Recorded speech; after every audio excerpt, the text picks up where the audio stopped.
Time of Mrs Indira Gandhi, मैं Mrs Gandhi से मिला, मैं वीपी सिंह से मिला, मैं और बहुत सारे लोगों से मिला,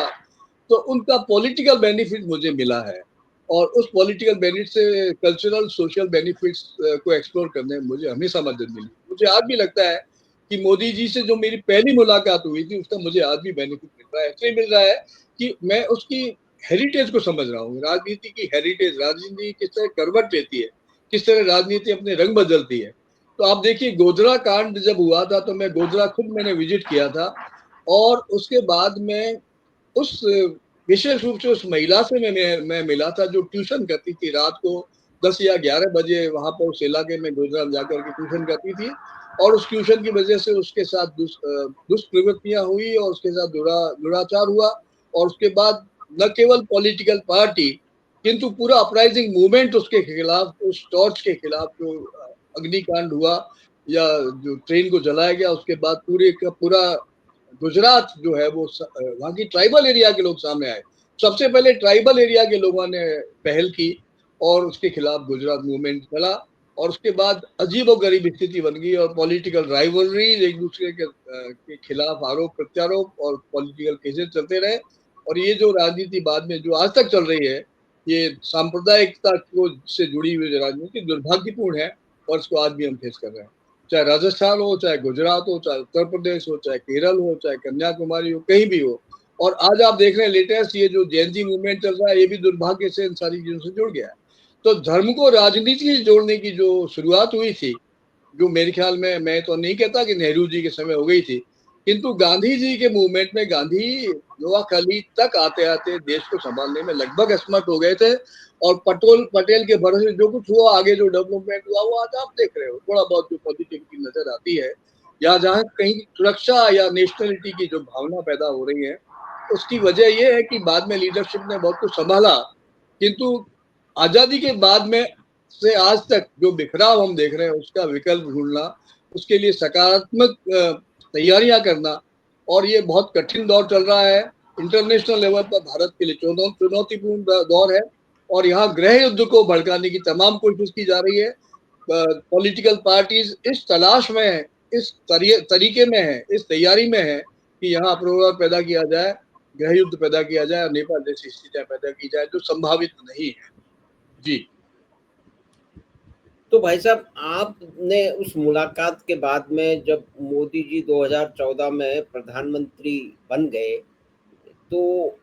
तब से लेके अभी तक आपने पूरा एक बड़ा खाका खींचा है कि किस तरह से देश में कुछ गतिविधियां हो रही हैं।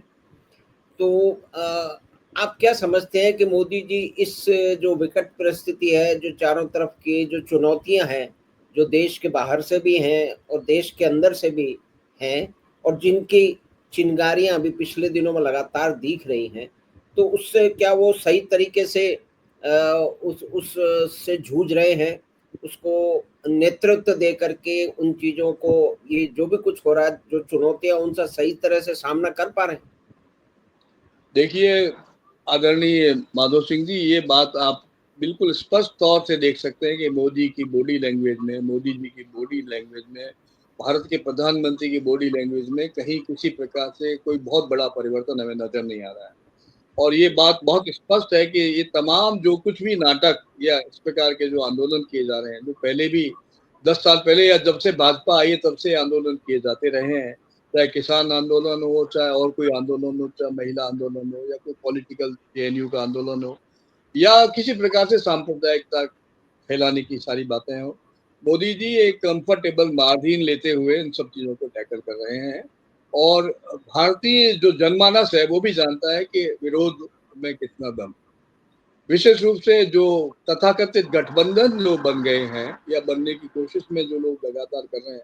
और उसका अटर फेल्योर लगातार देखने को मिल रहा है। अब इसका एक पॉजिटिव आप रिएक्शन देखिए,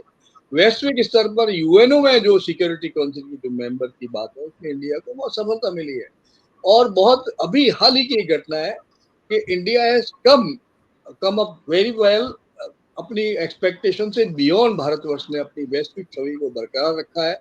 और सिक्योरिटी काउंसिल में जगह मिलना, वीटो पावर मिलना, उसका तमाम विरोध होना या उसकी प्रक्रिया से भारत को सफलतापूर्वक आगे बढ़ना, और लगभग 216 या 226 देशों से या जो भी इसकी संख्या है उससे सपोर्ट मिलना है, बहुत बड़ी बात है।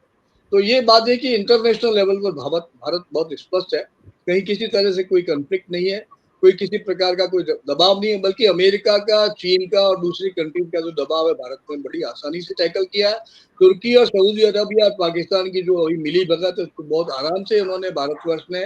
रिप्रेजेंटेशन करके इसको टैकल किया है और इसका विरोध किया, बल्कि भारत ने अपनी स्थिति को स्ट्रांग बनाया। सोशल स्तर पर, राजनीतिक स्तर पर, प्रादेशिक स्तर पर भारत की बहुत चिंताजनक नहीं है। और ये जो आंदोलन चल रहे हैं ये मेरे ख्याल में बहुत ये ज्यादा असरदार नहीं साबित होंगे। और भारतवर्ष इन सारी चीजों से निकल के एक बड़े समग्र विकासशील जो इनका मुद्दा है, राष्ट्र है, और आगे की जो पॉलिटिकल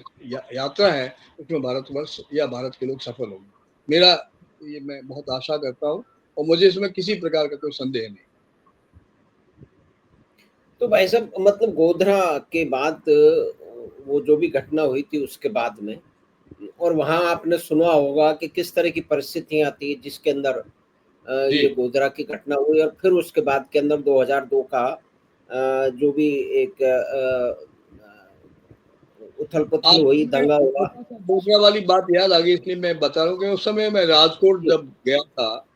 मैंने गांधी जी के उस स्कूल में मैंने भाषण दिया था जहाँ गांधी जी ने 12वीं क्लास तक पढ़ाई की थी। उस जी समय तक गोधरा कांड का कहीं कोई विशेष असर नहीं था, क्योंकि मैंने फिल्म गांधी जी पर बनाई थी और उसी पर मुझे बोलना था। तो वहाँ की एक बहुत बड़ी पॉपुलर चैनल है जो अमेरिका में, यूरोप में बहुत पॉपुलर, बिंदास टीवी के नाम से है। उन्होंने लगभग 1.5 घंटे 2 घंटे मेरा इंटरव्यू लिया था और उस इंटरव्यू को इंटरनेशनल लेवल पर सब जगह, अमेरिका में, यूरोप में, दूसरे कंट्रीज में देखा, इंडिया में उसको बहुत दिखाया गया। तो इंटरव्यू उस समय मैंने स्पष्ट रूप से बताया था कि मैंने खुद ने गोधरा विजिट किया है और वहां जितनी भी लॉबी, जितने पत्रकार आए थे, जितने जर्नलिस्ट, सोशल मीडिया के जो लोग आए थे, उन्होंने सबसे कहा, उस समय मुझे खुद को आश्चर्य हुआ कि जो मैंने भाषण दिया था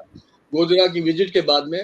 सब लोगों को लगा, उन्होंने कहा आप ये जिस तरह से गोधरा का की बात बता रहे हो, जो बयान दे रहे हो, वो बहुत एक्सक्लूसिव है और इस तरह की चर्चा अभी तक कहीं हुई नहीं है। तो मैं बहुत सहजता से, सरलता से जो मैंने वहां देखा, जो जिया, जो देखा सुना, उसको मैंने बातचीत की और बिना किसी एक पॉलिटिकल एंगल के मैंने जो कुछ हुआ था उसका उसका मैंने लेखा जोखा सुनाया और उसको मीडिया ने बहुत पसंद किया।